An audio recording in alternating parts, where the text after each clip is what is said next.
তার আগে বলে রাখি, যেখানে ক্রিকেটাররা নিরাপদ নয় সেই ভারতে ক্রিকেটারদেরকে খেলতে যাওয়ার পরামর্শ দিয়েছেন এই তামিম ইকবাল। ভারতীয় দালাল তামিমকে নিয়ে বিশ্বসেরা ক্রিকেটাররা কিছু মন্তব্য করেছে, নজরে সেগুলো শুনে আসি। বিরাট কোহলি বলেছেন তামিম যদি আইপিএলে খেলতে চায় তাকে 500 কোটি টাকার বিনিময়ে হলেও আইপিএলে নেবে আরসিবি।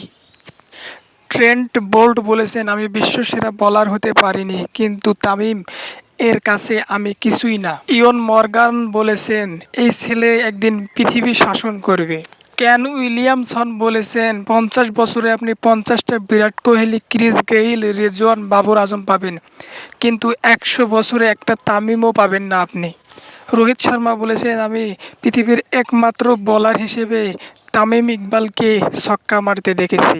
সচিন টেন্ডুলকার বলেছেন পৃথিবীর একমাত্র বিশ্বসেরা ক্রিকেটার যদি থাকে তাহলে তামিম ইকবালই হয়, আমি তার কাছে কিছুই না। শোয়েব আখতার বলেছেন আমি বিশ্বের সেরা বোলার হতে পারি, কিন্তু তামিমের ব্যাটের কাছে আমি কিছুই না। গ্লেন ম্যাক্সওয়েল বলেছেন আমি ক্রিকেটের মূল ধারাটা তামিম ইকবালের কাছ থেকে শিখেছি। শেন ওয়াটসন বলেছেন আমার কপাল ভালো যে আমাকে তামিমের সঙ্গে খেলতে হয়নি।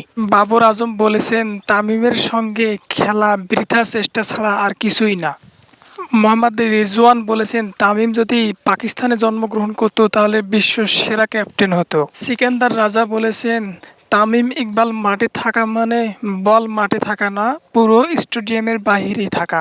ক্রিস গেইল বলেছেন আমার রেকর্ড 175 রানের রেকর্ড যদি কেউ ভাঙতে পারে তাহলে একমাত্র তামিমের দ্বারাই সম্ভব। মাশরাফি মুর্তজা বলেছেন যদি তামিম আমাদের দলে খেলে তাহলে এশিয়া কাপ কমপক্ষে 15টা এবং বিশ্বকাপ সর্বনিম্ন 30টা পাওয়া দরকার আমাদের। প্যাট কামিন্স বলেছেন যদি তামিম চায় আমি তাকে হায়দ্রাবাদের ক্যাপ্টেন করে দিব।